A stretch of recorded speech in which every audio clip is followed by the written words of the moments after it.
Picture this. You're on the verge of something extraordinary. Maybe it's a promotion you worked toward for years, a relationship that finally feels right, or a creative project that could change everything. Then, almost without warning, you do something that destroys it all. You say the wrong thing at the wrong moment. You pick a fight with someone you love. You procrastinate until the opportunity slips away. Sound familiar? You know that feeling, right? That moment when you realize you've been your own worst enemy and you can't quite understand why. It's like watching yourself through glass, powerless to stop the destruction you're causing with your own hands. Carl Jung would tell you that this isn't weakness. It isn't failure. It's your psyche trying to protect you from something far more frightening than failure itself, the terror of actually becoming who you're meant to be. Let me ask you something. When was the last time you stood on the edge of real growth, real change, real success, and felt that familiar knot in your stomach? That voice that whispers, "You don't deserve this," or "This is too good to be true," or simply, "Run." That voice isn't your enemy. It's your shadow speaking, and it's been protecting you in ways you've never understood. Jung discovered that we don't sabotage ourselves out of stupidity or laziness. We sabotage ourselves because success, achievement, and authentic self-expression require us to step into the light of who we truly are. And for most of us, that light is terrifying because it illuminates everything we've spent our lives trying to hide. Think about it like this. Imagine you've been living in a dimly lit room your entire life. Your eyes have adjusted. You know every corner, every obstacle, every safe place to hide. Then someone opens the curtains, and suddenly there's blinding sunlight streaming in. Your first instinct isn't to celebrate the light. It's to run back to the darkness where you feel safe, where you know the rules, where you can predict what happens next. Your shadow, that part of yourself that contains everything you rejected, denied, or been taught to hide, doesn't want you to succeed because success means integration. It means bringing all parts of yourself into the light, including the parts you've labeled as unacceptable. The angry part, the scared part, the part that feels unworthy, the part that wants things you've been taught not to want. Jung understood that we create elaborate psychological defenses to protect ourselves from our own potential. We tell ourselves stories about why we can't have what we want, why we don't deserve good things, why it's safer to stay small. But these stories aren't protecting us from the world. They're protecting us from the responsibility of being fully alive. Let me paint you a picture. Imagine your psyche as an ancient castle with many rooms. In the basement, locked away behind heavy doors, lives your shadow. It's been down there so long, feeding on scraps of attention, that it's grown strong and cunning. It knows all your triggers, all your weak spots, all the ways to make you stumble just when you're about to soar. But here's what Jung discovered that changes everything. Your shadow isn't evil. It's just forgotten. It's the part of you that holds your power, your creativity, your authentic desires, your natural assertiveness, everything you were taught to suppress in order to be good or acceptable or lovable. You know that feeling when you're about to ask for what you want, and suddenly you feel like you're being selfish. That's your shadow whispering that you don't deserve to take up space. You know that moment when you're about to share your true opinion and you hear yourself saying something bland and agreeable instead? That's your shadow protecting you from the imagined danger of being truly seen. The cruel irony is that in trying to protect you from rejection, your shadow ensures you'll never be genuinely accepted. Because how can anyone love the real you if you're constantly hiding behind a mask of who you think you should be? Jung called this the compromise of the false self. We create a persona, a social mask that we think will keep us safe and loved. But the more we identify with this mask, the more we lose touch with our authentic self. And the authentic self, feeling abandoned and rejected, begins to sabotage the very life the persona is trying to build. This is like trying to build a house on a foundation you refuse to acknowledge. No matter how beautiful the structure looks from the outside, it will always be unstable because it's not connected to solid ground. Your shadow is that foundation. It's the part of you that contains your raw, unfiltered humanity. And until you acknowledge it, everything you build will be vulnerable to sudden collapse. Let me ask you something else. Have you ever noticed that your self-sabotage often happens right before breakthrough moments? Right before you're about to get what you've always wanted? That's not coincidence. That's your shadow, staging a last-ditch effort to keep you in the familiar territory of struggle and limitation. Because here's the thing Jung understood that most people miss. Your shadow isn't afraid of failure. It's afraid of success. Failure is familiar.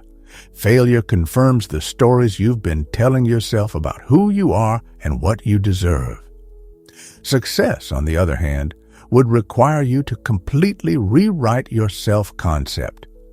It would require you to accept that you're capable of more than you've allowed yourself to believe. Picture this. You've been telling yourself the story that you're not good enough for years, maybe decades. This story has shaped every decision, every relationship, every opportunity you've approached or avoided. Then suddenly, you're on the verge of evidence that completely contradicts this story. Your shadow panics. If you're actually good enough, if you actually deserve good things, then what has all this suffering been for? What has all this self-protection been about? The shadow would rather destroy the opportunity than face the fundamental reorganization of your entire worldview. It's like a prison guard who's been doing the same job for so long that they've forgotten there's a world outside the prison walls. The thought of freedom is more terrifying than the familiar confines of the cell.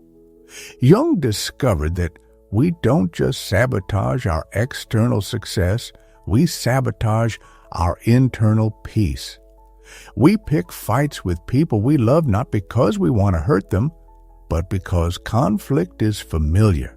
We create drama not because we enjoy it, but because chaos feels safer than the vulnerability of genuine happiness. You know that feeling when everything is going well and you're waiting for the other shoe to drop? That's your shadow at work. It's so used to struggle that peace feels dangerous. It's so identified with problems that solutions feel like threats to its existence. But here's where Jung's insight becomes revolutionary. The goal isn't to eliminate your shadow. The goal is to integrate it, to bring it into conscious awareness, to understand that the parts of yourself you've been running from are actually the source of your greatest power. Think about it like this. Imagine you have a wild horse that's been locked in a barn for years. It's angry, it's frustrated, it's destructive. Most people would try to keep it locked up tighter, to control it through force. But Jung would say, open the barn door, not to let the horse run wild and destroy everything, but to acknowledge its power, to understand its needs, to find ways to work with it rather than against it.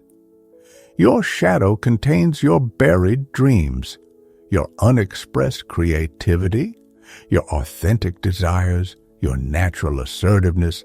These aren't weaknesses to be overcome, they're strength to be reclaimed. But reclaiming them requires courage. It requires you to face the parts of yourself you've been taught to hide. Let me ask you something. What if your self-sabotage isn't actually sabotage at all? What if it's your psyche's way of telling you that you're trying to succeed in ways that don't align with who you really are? What if those moments of destruction are actually course corrections, painful but necessary redirections toward a more authentic path? Jung believed that the psyche has an innate wisdom, a self-regulating mechanism that's always trying to bring us back to wholeness. Sometimes what looks like self-sabotage is actually self-correction. Sometimes we destroy things not because we don't want them, but because we want them in a way that honors our true nature, not just our conditioned desires. This is like a tree that's been forced to grow in the wrong direction. It might look healthy from the outside, but it's fighting against its natural growth pattern. Eventually, it will either correct its course or break under the strain of trying to be something it's not. You know that feeling when you're pursuing something that looks good on paper but feels wrong in your gut? That's your shadow communicating with you. It's trying to tell you that success without authenticity is just another form of prison. It's trying to protect you from achieving things that would ultimately make you miserable. Jung understood that true success isn't about getting what you think you want. It's about becoming who you actually are. And sometimes self-sabotage is your psyche's way of preventing you from succeeding at being the wrong person. But this raises a crucial question. How do you tell the difference between shadow integration and shadow indulgence? How do you know when to listen to your inner resistance and when to push through it? Jung would say the answer lies in consciousness. When you're acting from unconscious shadow patterns, you feel out of control. You do things that hurt yourself and others without understanding why. You're driven by compulsions you can't explain. But when you're integrating your shadow consciously, you feel empowered. You're making choices that honor all parts of yourself, not just the parts you've been taught to accept. Picture this. Imagine you're at a dinner party and someone says something that triggers your anger. The unconscious shadow response would be to lash out, to attack, to create conflict without understanding why. The conscious shadow integration would be to feel the anger, understand its message, and choose how to respond in a way that honors both your authentic feelings and your relationships. This is the difference between being possessed by your shadow and being in relationship with it. When you're possessed, you're at its mercy. When you're in relationship, you're in dialogue. You can hear what it's trying to tell you without being controlled by it. You know that feeling when you're about to do something self-destructive and part of you is screaming, "Stop!" but another part feels compelled to continue. That's the moment of choice. That's when you can pause and ask, what is this part of me trying to protect me from? What does it need? How can I honor its concerns while still moving forward? Jung discovered that our shadow often sabotages us, not because it wants us to fail, but because it wants us to succeed in a way that includes rather than excludes the rejected parts of ourselves. It wants success that feels integrated, authentic, sustainable.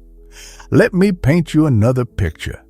Imagine you're trying to climb a mountain, but you're carrying a heavy backpack that you refuse to look inside.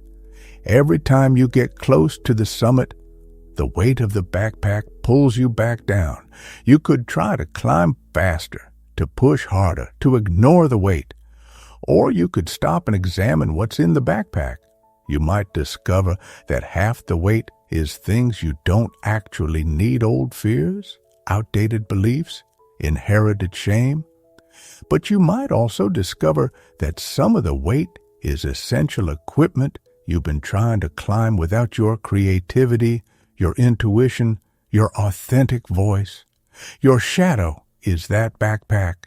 It contains both the things that are holding you back and the things you need to move forward.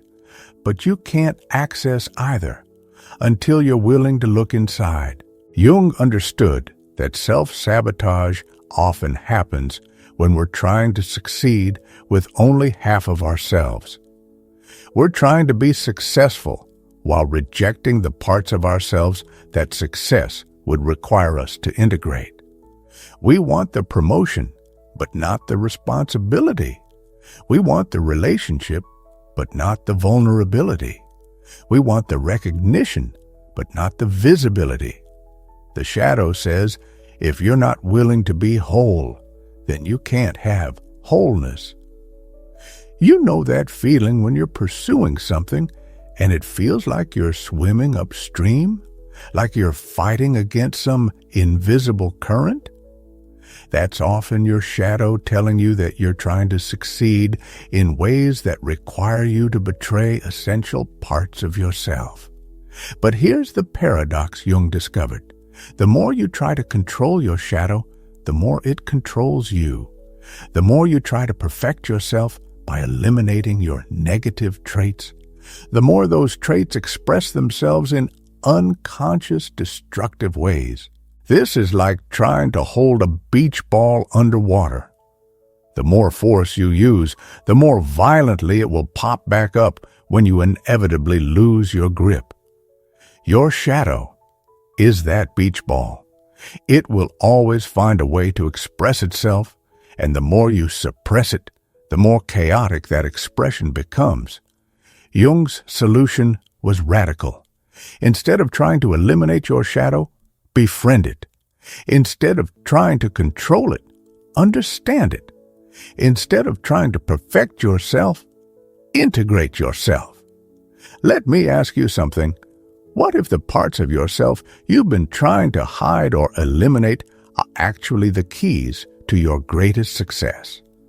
What if your sensitivity, which you've been told is a weakness, is actually your greatest strength? What if your anger, which you've been taught to suppress, is actually your healthy boundary-setting mechanism? What if your fear, which you've been trying to overcome, is actually your intuition trying to guide you? Jung believed that everything in the psyche has a purpose. Every emotion, every impulse, every seemingly negative trait exists for a reason. The goal isn't to eliminate these things, it's to understand their function and find healthy ways to integrate them. Picture this. Imagine your psyche as an orchestra.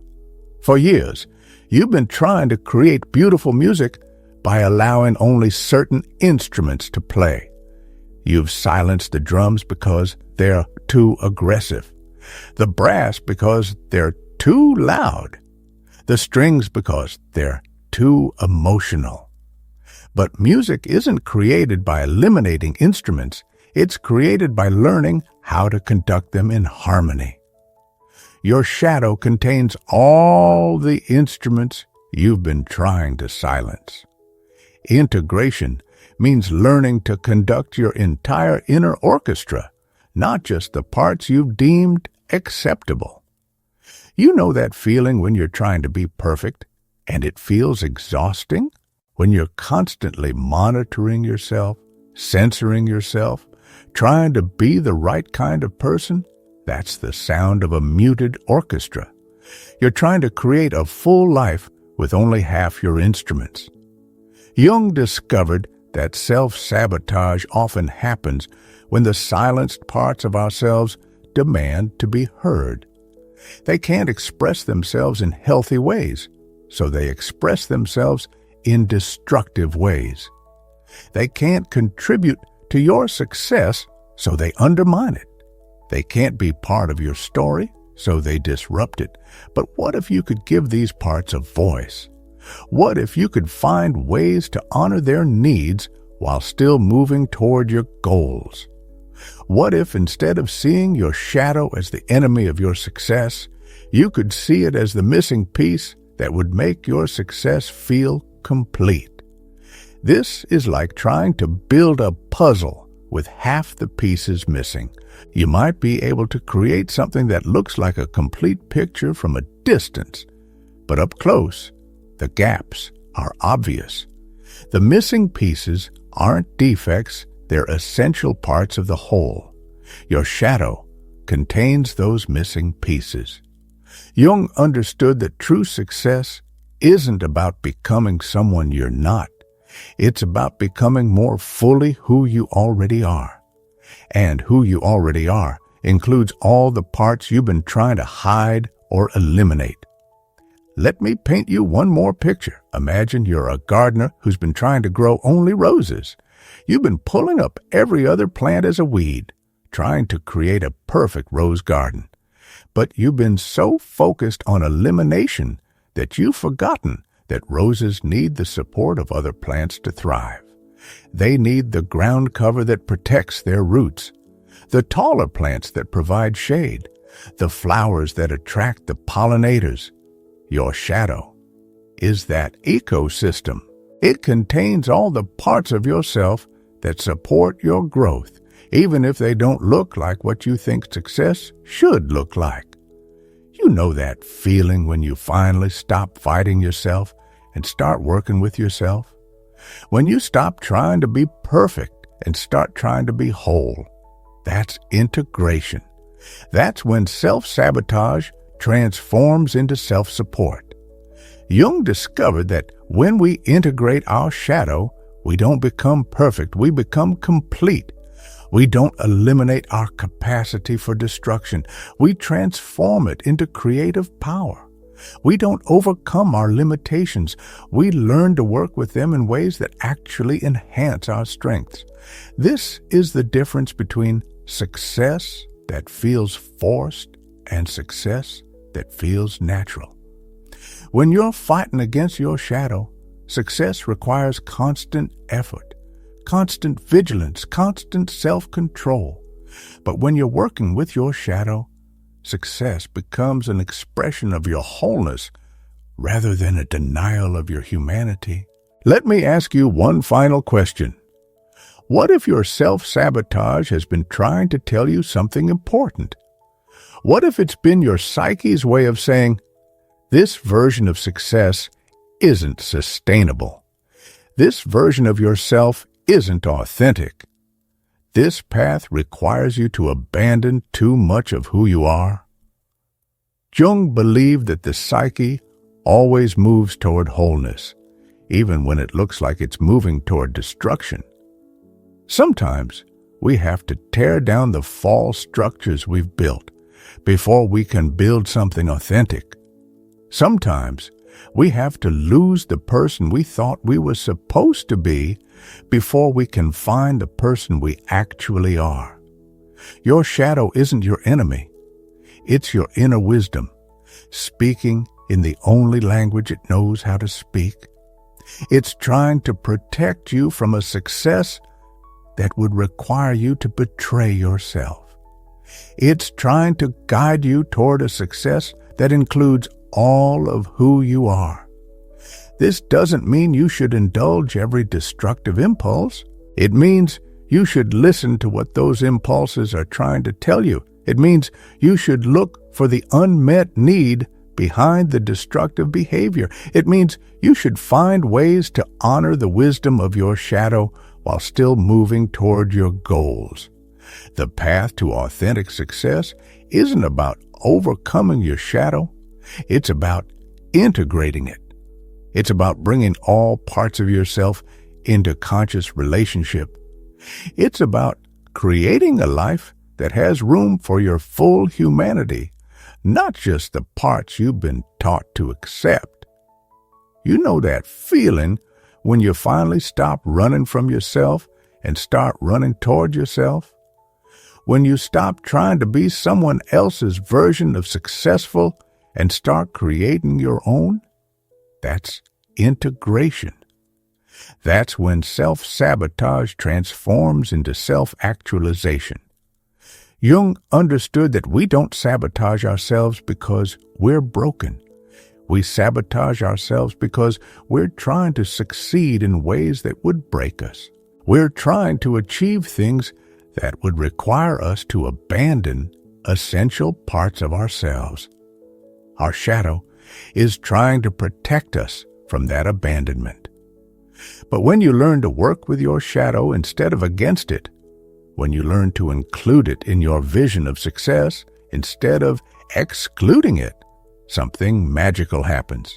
You stop fighting yourself and start supporting yourself. You stop undermining your goals and start achieving them in ways that feel authentic and sustainable. This is the gift Jung offers us, the understanding that our greatest weaknesses are often our greatest strengths in disguise. Our most destructive patterns are often our most creative powers turned inside out.